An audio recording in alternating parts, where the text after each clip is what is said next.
اللہ کے نبی کے پاس لائے، کہا میری بہن جوان ہو گئی ہے، وہ بھی مسلمان ہو کر مدینہ میں آئی، میں اس کا رشتہ تلاش کر رہا تھا، میں ایک تاجر ہوں، مجھے انصار میں تاجر تو بڑے نظر آئے مگر بلال جیسا مومن نظر نہیں آیا۔ اللہ کے نبی میں اپنی بہن کا نکاح سیدنا بلال سے کرتا ہوں، آپ نکاح پڑھا دیں۔ کدھر تاجر، کدھر آزاد کردہ غلام، کدھر قریشی، کدھر حبشی۔ جیسے جیسے دولت ملی سٹیٹس کی دوڑ نہیں لگی بلکہ ایمان میں، عمل میں، للہیت میں اپنے آپ کو بلند پایا۔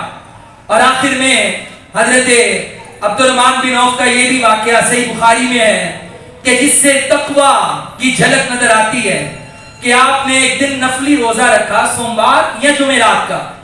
جب شام ڈھلی اور افطاری کا وقت قریب ہوا تو اپنے دوستوں سے کہا، غلاموں سے کہا کہ آپ میرے سامنے دسترخوان لگاؤ۔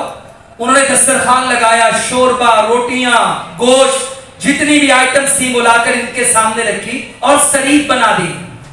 عبد الرحمن بن عوف افطاری کا وقت ہو گیا، اچانک زاروں کی طرح رونے لگ پڑے، بڑا ہی روئے۔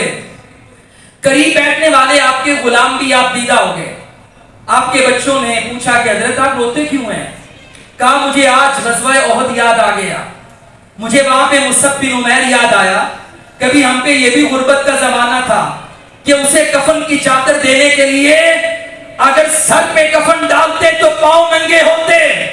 خوبصورت اتنا تھا مصعب بن عمیر کہ جب وہ شہید ہوئے تو لوگوں نے کہا اللہ کے نبی شہید ہوئے، آپ سے